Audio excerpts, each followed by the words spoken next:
Welcome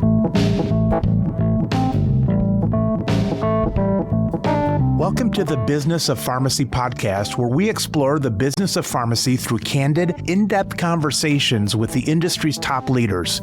Every Monday, tune in for insights and stories you won't find anywhere else. I'm your host, Mike Kelzer.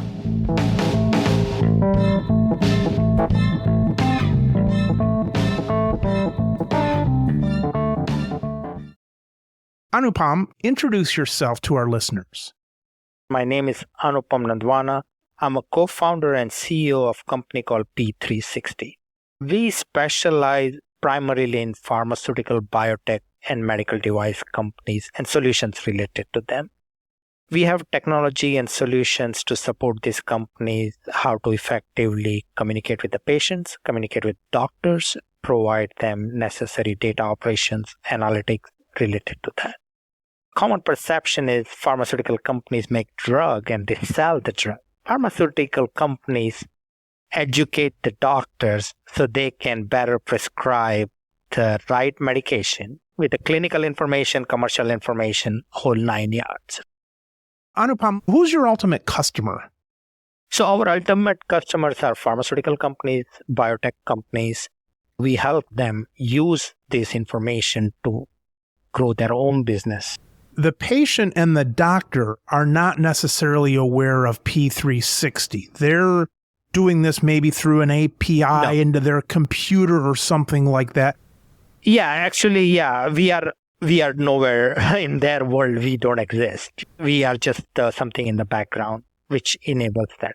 So if a doctor were to send a text message to a pharma company, it will flow through our platform, but they will know I'm sending it to ABC Pharma. They might get that from the manufacturer's website or something, a text number, but hopefully it's flowing through your company to them to keep that in order. Correct.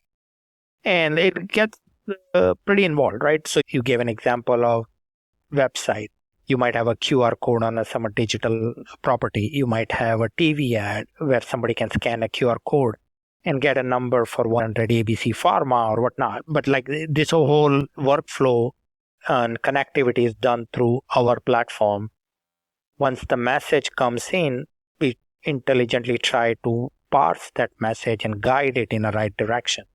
Is it a typical sales question? Is it a medical question? If I have a rep assigned in your area who will be primarily responsible, we can route that. So we do a lot of those background information. There could be as simple as, okay, you ask me for a copy of a copay card, and we might automatically just send it to you. Do the reps in the field, are they familiar with your P360? They are, I would imagine. So, right, they on their device use the front end of our application to initiate the conversation. So what we have done is actually, it's a pretty evolutionary and revolutionary in this industry. We took away all the burden from doctors and patients. So typically, if you see any technical development, since Steve Jobs famously walked on the stage and said, iPhone is here, there is an app for it. Every business every purpose has an app for it. But over the last 15 years, we've got too many apps on our phones. And the burden on consumer is too much. Like if I have to create an app, I have to download, log in, do this, do that. And it sounds easy if you and I sit on a computer whole day and we are just tapping the phone fingers. Imagine a 75, 80-year-old patient who has not grown technically and might have a fit struggling, right? Or if you're a doctor, you are going between a hospital and a clinic. I don't have time for all this. So what we did is they received the messages on their native iOS or Android messaging service, whatever comes on their phone. The whole lift is on this side. So it's like having just a regular conversation with your family. And like you gave a rep's example, like, so usually this is how it happens on a day-to-day life. If I'm a rep, you are a doctor. Hey, doctor, how are you? You saw Yankees blew another game last night. We need a better closer. And this is actually a real story. It happened. So hey, do you need, and the doctor, hey, while I have you, can you send me this study which I saw on your last webcast or whatever? Sure, doc, here is a link. To send you that link, It comes as a pre-formatted, templated message, which was approved by a medical, legal, regulatory group inside the company. And all the data is tracked. We know who got it, whatnot, all that stuff. So we do all of that behind the scene. But doctor just gets a regular message with a link and saying, here I go. Boy, talk about overload. I try to push on social media, the show and things like that. I don't do much absorption of social media stuff, but I put these on my phone because sometimes some of the listeners will communicate through that. But by the time you have those on your phone and then looking up your bank balances and getting those notifications, and then the emails and the texts from your family, and then we've got a little cottage 30 miles away, and on there I've got my robotic lawnmower I can get to on my phone, and my Ring doorbell, and the temperature and all that kind of stuff. It's like you wake up and you put your phone in your hand, and you've got to go through this mental checklist of like 30 things before you feel comfortable. Right. And the alarms are hard to figure out, like on the Android and stuff. I'm sure on Apple too. It's like, did I turn that alarm off for everything or just for this person or this or that? It's almost like a full-time job checking everything. It has totally consumed us, and it's a technology overload. And even though we work in the technology, sometimes it's overwhelming. And think about it, if you're dealing with a serious life condition, or you are a doctor dealing with patient waiting in a waiting room, trying to get some care, I don't have time. And God forbid, like if I have to update that app, or I forgot my password. And we have to remember, doctors became doctor by going to medical school. They did not go to computer science degree. So expecting them the same level of technical, some of them are extremely good, but that's not what they are expected to do. Yeah. And then with all of that stuff I just mentioned, now if a task grows out of that, where someone texted you or something like that. Right. Now I've basically spent my life on this because I saw my dad used to have this crap all over the kitchen table. I knew from day one I had to have more things in order. But then you have all this input, but then you have to find a way to capture anything you need to do. So I spend a lot of time on my to-do list. It's almost a hobby of mine of getting my do list in order. But that's even a juggle that you can drop. If you've got 30 things you've committed to out of all that input, what are the odds of all that 30 things getting correctly over to your do list to even do anything about it? And so that's where you say stuff like, right. If you don't have your program, then you've got a doc that might say, okay, I got to go online. Well, I got to tell my nurse to go online, to look up this website, to download the PDF, to send it to this, to do this and do that. And besides being a headache and maybe not happening, now you've got the whole HIPAA legal thing to worry about too. So yeah, there's a lot goes on, right? So this actually one time we had arranged, we called a few nurses to give us their side of the story. It was like a kind of like a focus group. We didn't have direct business needs, but we just wanted to feel what their daily life was like. So we called a bunch of them. And the insights are pretty mind-blowing. Like, what do you think a nurse does?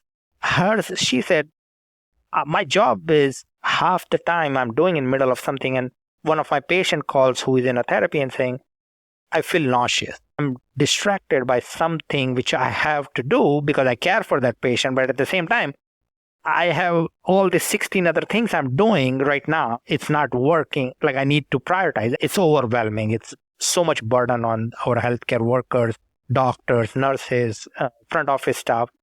Anything we can do to help them, we are doing it. There's a burnout ratio like unlike any other industry in this profession. That's crazy. And our hope is by bringing customer experience where you can, as simple as saying, send me this or do this and not having to worry about it. We are making a minor scratch in making their lives better.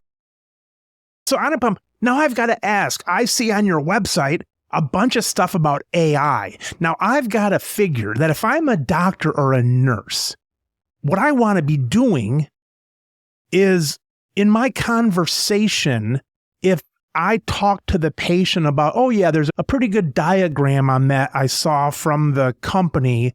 I'll be sure to get you one of those. I want a program that is listening to that and does that without even me going to the computer, even if it's simple, but I want it to remove that step to go to the computer, even to punch that stuff in. Are you on that or not? Oh, 100%. So one of the things, Mike, we are doing is we started working on generative AI before ChatGPT became like a verb. Like you couldn't walk a city block without somebody telling you something you were doing in ChatGPT.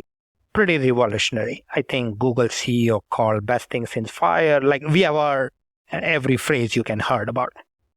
If you think major technical cycle, we had internet come in, then we got into the mobile revolution. We got the cloud computing. This is the next iteration, right? It's phenomenal what it does, but how does it impact my daily life? Yes, I can only ask so many road trip planning questions on ChatGPT and saying, take me from here to wherever and give me all the scenic spots, right? Yes. That's right. That's great. But there is a real practice. I will give you an example. So what we did is first thing with AI risk is data leak. Like if my data gets out in the public domain, it's one thing if I'm buying t-shirts and somebody finds out I bought a red t-shirt. If I ask a drug question, like a treatment question, and that gets out, it's the end of the game, right? Yeah, and in those cases, if you're I don't know all the laws, but if you're a airline pilot or whatever, and you can't take that medicine, your career could die. Yeah, the downside is tremendous, right? And we also have to understand, we have known about AI for a long time, but the current version of technology is very new. There is a lot which is coming at a rapid pace, and the cycle is fast, but it's still learning, right? So we built a framework where we only trained some of these models on the data approved by the companies. Okay, if I can't give you a right answer, I will say, let me find somebody to give you the answer. Rather than... You don't want them to hallucinate. Yeah, we don't let that hallucinate, right? So that was the first principle. The second principle is what you just were alluding to a little while ago. How do I make a real use? So in our Zinc platform, what we have integrated is AI framework is saying, I'm communicating in a natural language queries. What behind the scenes AI is doing is it's taking all hundreds of approved documents and finding the snippet of right 1 or 2 line and giving it back. To protect these companies and protect everybody in this workflow, right now we are saying it's a human in the loop. So that answer comes in, but somebody in this company verifies this answer makes sense. But even that is saving them hours of time. So PubMed is like a government-approved database where you have all the research and studies. You can spend years and months going through something there. So what we try to do is similar information where companies have studies or whatnot. We take that data and give it to medical science liaison saying, okay, when was this study done? What was the percentage of adverse events? So what was the phase 3? So we try to make it simple. Our hope is as this continues to evolve, the human in the middle will still be there. Like, I don't think you will ever replace the human because lives are it. But operational tasks such as schedule a meeting with me tomorrow, if you have a pacemaker in your heart and you need to be in your office at the same time, the pharma device rep has to be in that office so they can monitor. Schedule an appointment where everybody's available. Simple as that.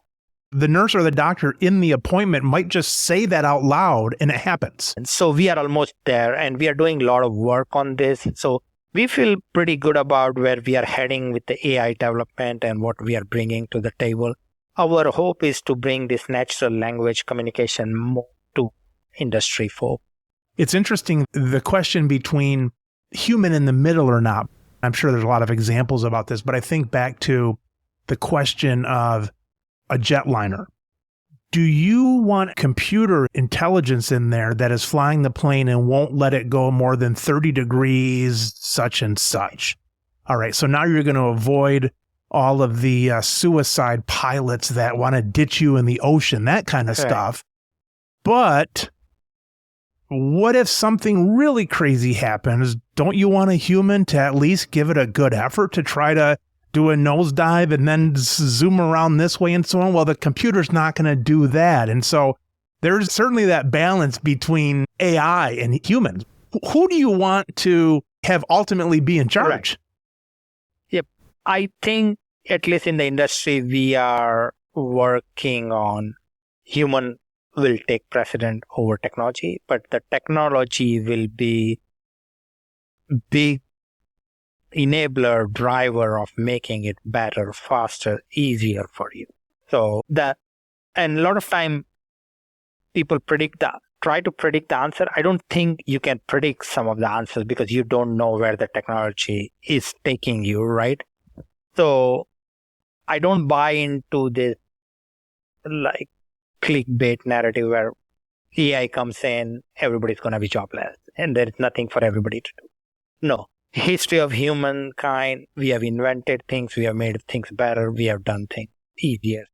My theory on AI, it's like, all right, AI comes and makes adherence 100%, or there's no obesity in the world anymore, or it can cure heart disease overnight, right, or cure cancer, or cure fentanyl overdoses, or cure car accidents, whatever. It's like, unless it does that overnight, humans, don't worry about it. Use the AI just like you used a calculator when you were little, right, and use that to help figure out stuff. But there's no way the things I mentioned are going to happen overnight. It still needs humans to push that along, to have those goals. AI is not solving that overnight. It's the same as printing press, the calculator, the computer. It's all the same thing, just one more step. And it also creates opportunity, right? I think we have all seen that picture on the internet where at some point in 1903, there were like 500 horses in middle of Times Square. There were the horse carts and everything. People got worried. The cars were coming. Okay, what are we going to do? What are all these 500 people getting job from? Of course, we got the tire shops, then we got the mechanics, the oil change, then we got the body shop. These things are going to create its own set of jobs. It's going to create own set of things. But there is a net positive for us as a society, right? Like if you think about somebody struggling with a disease, they don't know which clinical trial they can participate in. If technology can make that connection a little easier, you just help somebody live a meaningful life, improve their life. So I don't think we need to fear there will be displacement, but there will be replacement, right? There you will get new skills. It's a new modern world in an information economy. Like we all are used to at this point putting maps in navigation and just drive, not even pay attention. It wasn't the case 20 years ago. And 20 years is not a long time. I think about that with my show. I use AI all the time now to think of titles and to do the transcript and all that kind of stuff. And I'm not concerned about this, but if I was, I would say, well, now everybody can make a podcast and do this, and it's going to be easy. It's like, oh, no one else is going to do it. It's going to make my job, my human job, better and easier. No. But people just don't pick this stuff up and go across the board with that, of course. Yeah, I genuinely believe people are doing with a good intention. Good results sometimes turn out to be not so ideal, or we saw some of the downsides of social media. Social media changed the game. A grandma living 5,000 miles away can see her grandkid in a minute. That's a miracle, right? But at the same time, having a teenager doom scrolling the phone is not ideal, right? But that being said, so as the AI gets matured, people building this logic, building these regulations, hopefully there is enough oversight into this. So we don't bake in biases. I think the biggest fear is, like, what if AI is programmed to be biased and then you are doing it? It's a legit concern. I wouldn't discount it. That being said, I also believe people are not doing it for a gimmick. This is not a gimmick or trick. We are building a future of technology, right? So it makes sense for everybody to do the right thing. And there should be a right oversight. There is a control of this thing.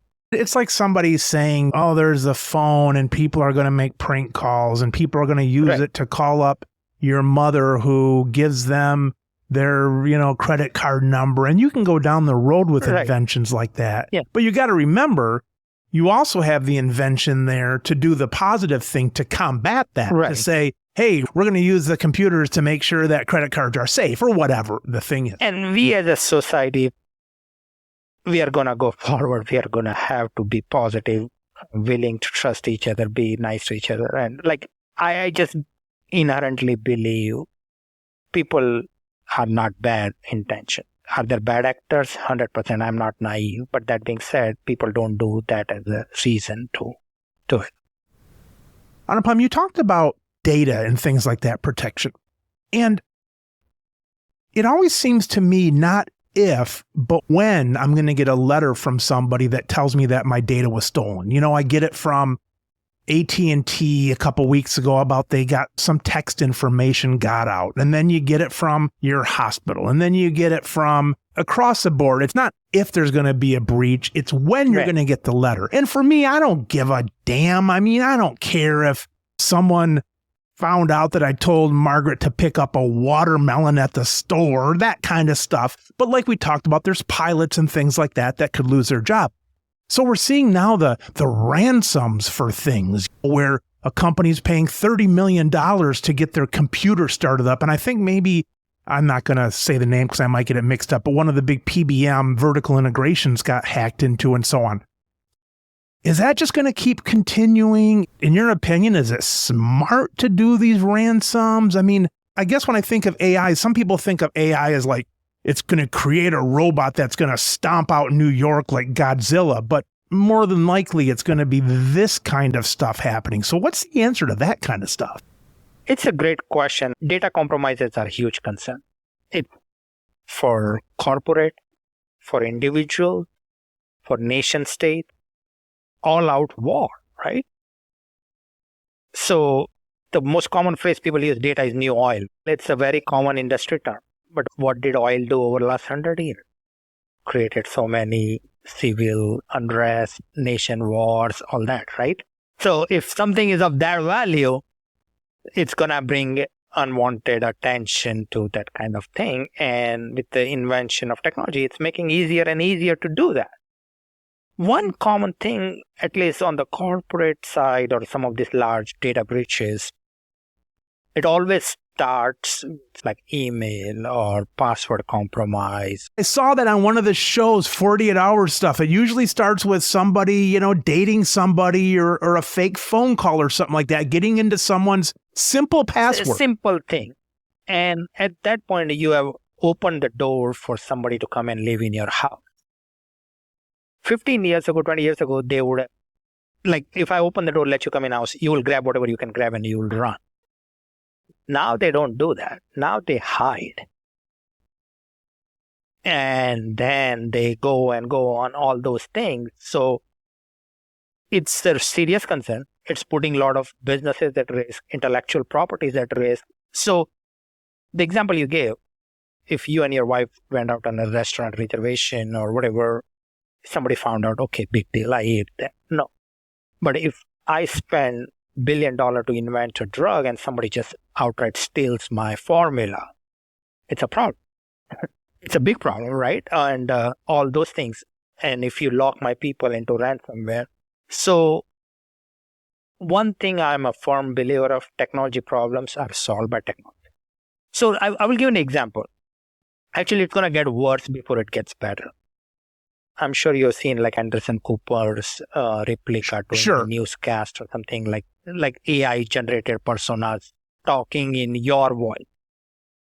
Put yourself in the mindset, if I work for you and I get a phone call in your voice, hey, Anupam, do this, this, and this, and send this file to my friend. That's right. I'm listening to you on my phone, you telling me to do this. Yes. Just turns out it wasn't you. It was AI doing that, right?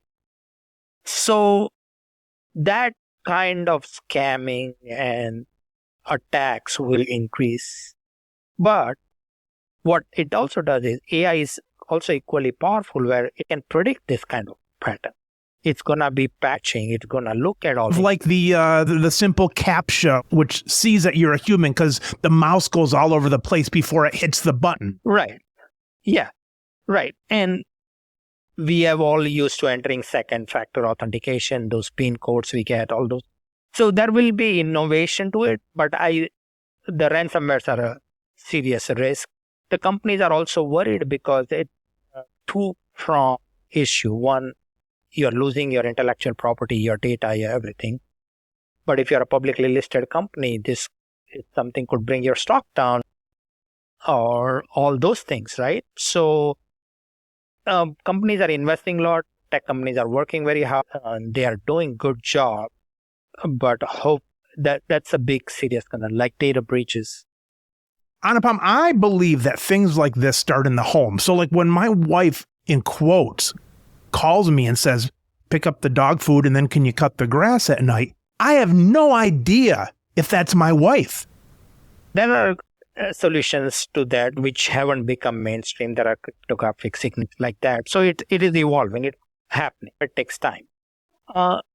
Also, the other side of the equation is this is the first time AI is telling people and company to willingly share the information. When you go in a chat GPT and saying, do this, this, and this because I want to do this, you are telling, like in the past, internet was one-way traffic. Only time you gave somebody information was because you filled up a form or you logged in or something. Here I'm going in an open domain and so what they call is this injection attacks. So somebody can force AI with this wrong information. Now AI thinks that's the right information. So they can bias the model to their liking. So there are like a lot of nuances to this thing. But yeah, that's a work in progress. Why do people want to put fake data in there just to mess with the end answer that AI is putting back out? That's exactly right. So AI models learn from data. So what feeds the model, it makes the information. So if I'm of Indian ethnicity and I'm trying to make an example. So if you tell your model, Indian people X, Y, and Z. So when the model's responding, it's responding in that, right? So if I force feed that injection into it where I outpace your actual training, because models self-learn, model learn from the data coming in. And now I'm constantly feeding the information which I want model to learn from. Model's going to repeat that back to me. And that's called bias creating and injection attacks and those things. And I know you mentioned it earlier, but I was kind of waiting for Google to come out because they've got this is a year ago when they came out with their Google LM.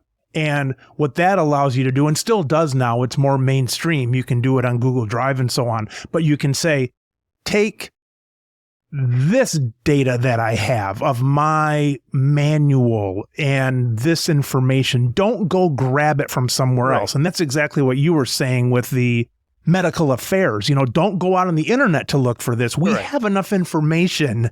This is going to help it come out correctly. Don't go too far to look for this stuff. Anupam, you mentioned people hiding in your house. And half a year ago, they said if UFOs come, this is when they had that little tic-tac they were seeing going in the sky and things like that.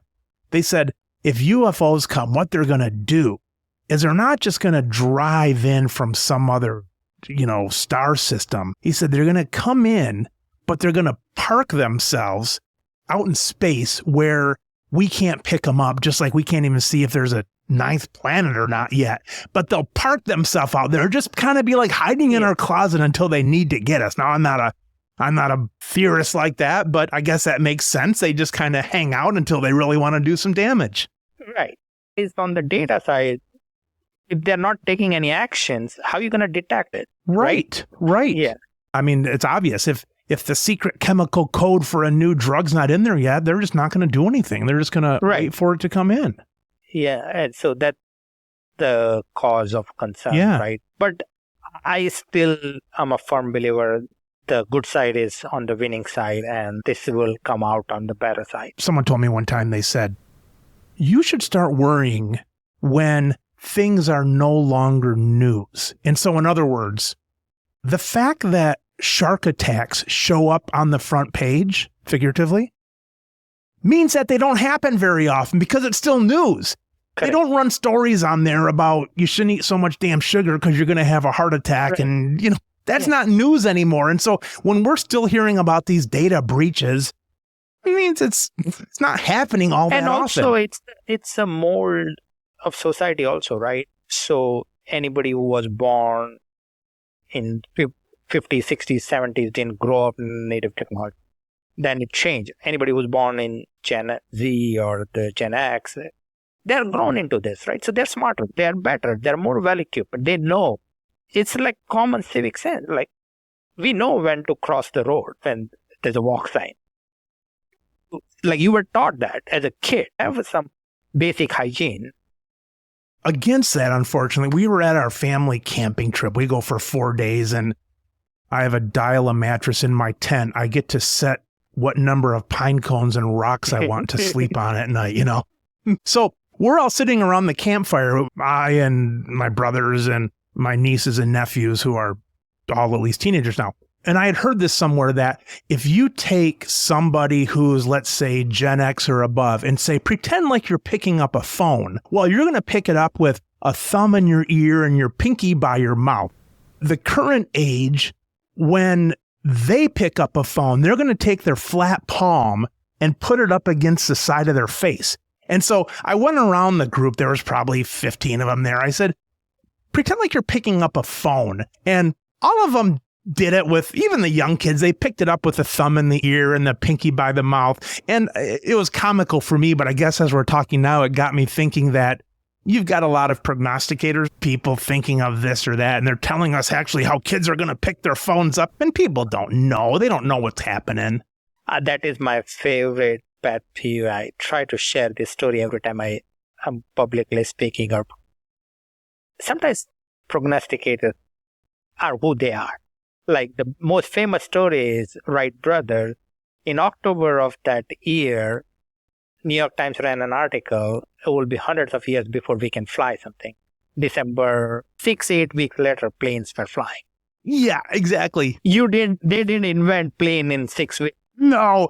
And they're going to change it always too. You know, if the moon landing conspiracy, if we found out now that, you know, for some reason we didn't get to the moon, all the people that are saying that we didn't get to the moon are going to flip overnight and say, well, we did get to the moon. Here's how we can prove it, you know? So they just like to be that way. Like, the thing is that everybody's operating from the same set of information. Some read more, some have more opinion, and some opinions are right and some are wrong. But that's the fact definition of opinion.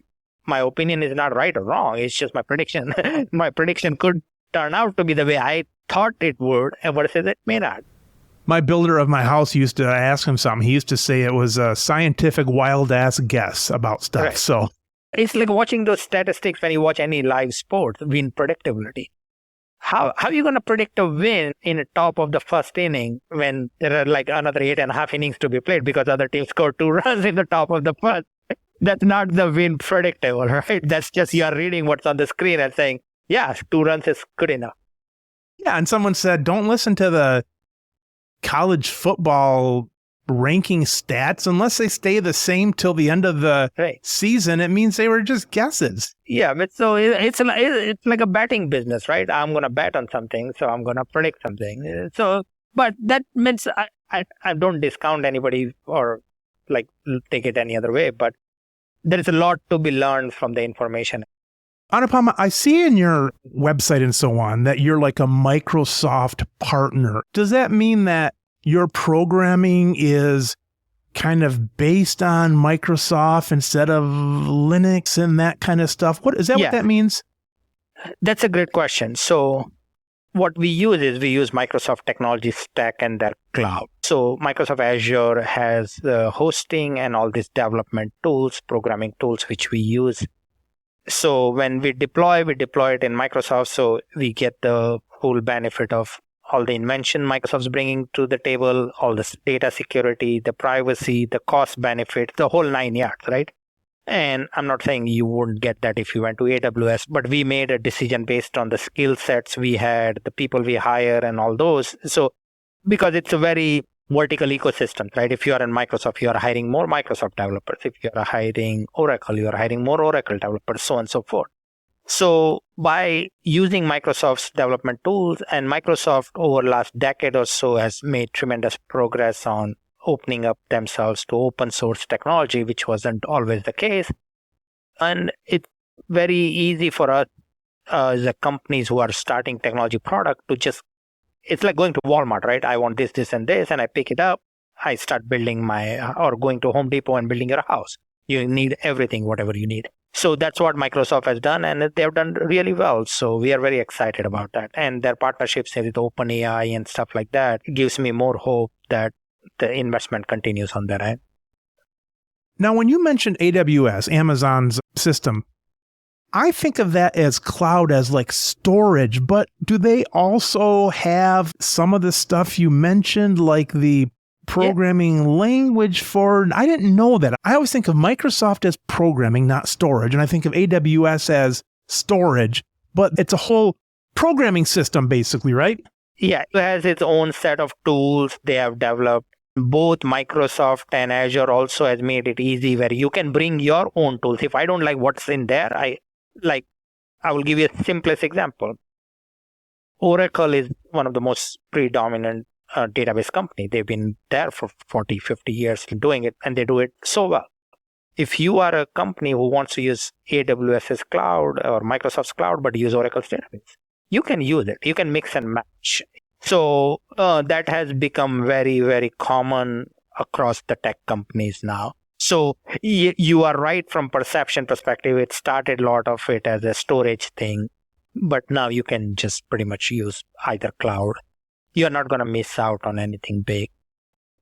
Anupam, now I want to say this. I don't want you to go along with this because I don't want to get you in trouble. All right. So, but I'm just going to comment on this. You see the billionaires, Bezos and Zuckerberg and Jobs and all these people in the computer area.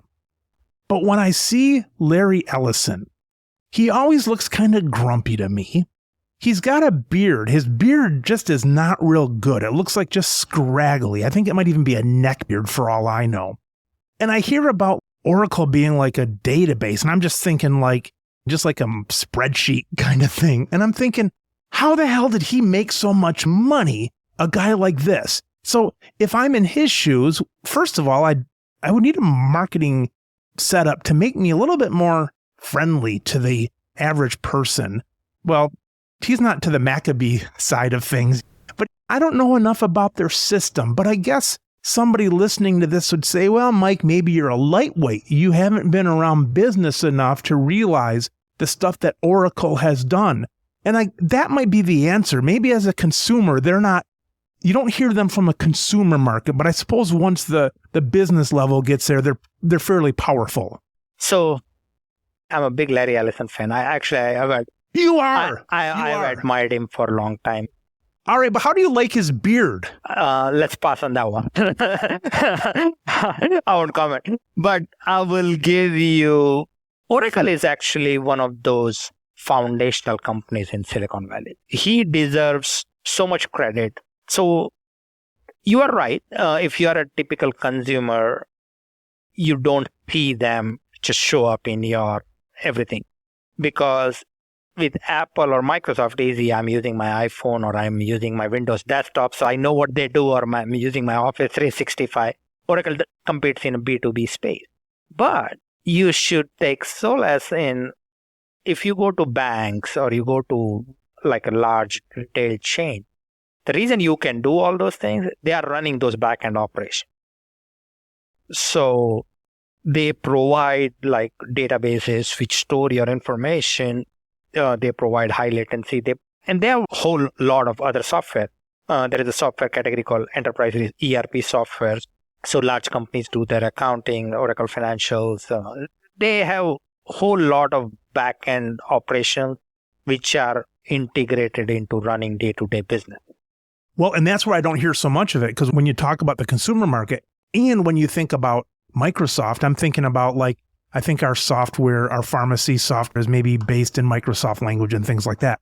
But the image that Oracle maybe has come out with is almost like that bank vault image for the financial side of things, which obviously as an average Joe, I don't see those. But that's where they make a lot of money because people need to make sure their financial stuff is secure.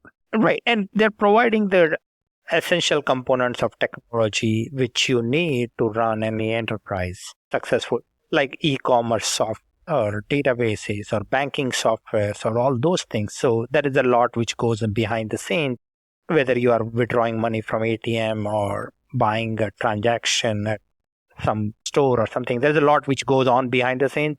Okay, well, I'll lay off of him. And like you said, the beard's still out there, so that doesn't matter so much. That's not a sticking point. But yeah, so he is the true one of the pioneers of the Valley, right? So, Anupam, talking about pioneers, so if Ellison gets the financial one, where are you sitting as a pioneer of this kind of system for the manufacturers / communication with doctors and so on? Where are you going? And what would be a wild dream of yours that maybe isn't in reach yet, but maybe 3 to 5 years from now, you might see something like that happening? So one of the things, if you ask me, give me a 10-second elevator speech. We want to make communication between doctor, patients, and companies as simple as just texting your friends, your buddies, your family, as simple as that, along with the guardrails which law and regulation provides, but at the same time making everybody's life easy, giving them that customer experience is so well deserved, right? We can't do their job, but we can make their lives easy. So we are on a mission and path to make HCP and patient engagement as simple as one text message and one thing. Over the next 3 to 5 years, we are looking across the board in life sciences industry, whether it's pharma companies, pharmacies, pharmacy benefit managers, the payers, the medical device companies. All of them have common customer, a doctor and a patient. So our goal is to make all those communication go through our platform, make everybody's life easy, and use the power of AI to make it better. More information, more care, easier operations. That's where we are heading. I visited your site just this morning, P360.com. It's a beautiful site. It's a nice look to it and a lot of information, a lot of cool stuff you got going on there. Thank you so much. Yeah, so actually, funny side story as we are wrapping this. We used to be called prescriber360.com.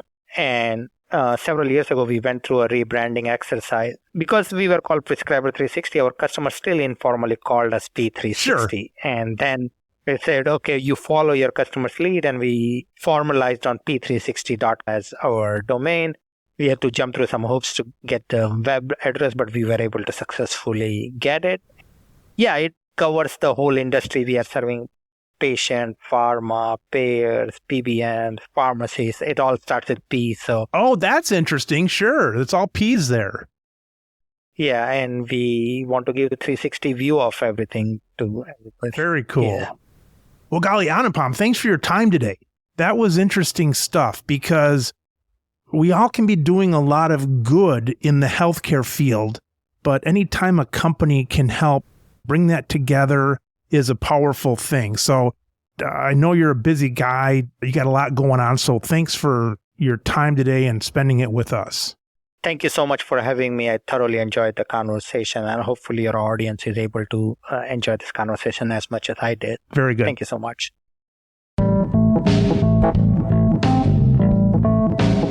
You've been listening to the Business of Pharmacy podcast with me, your host, Mike Kelzer. Please subscribe for all future episodes.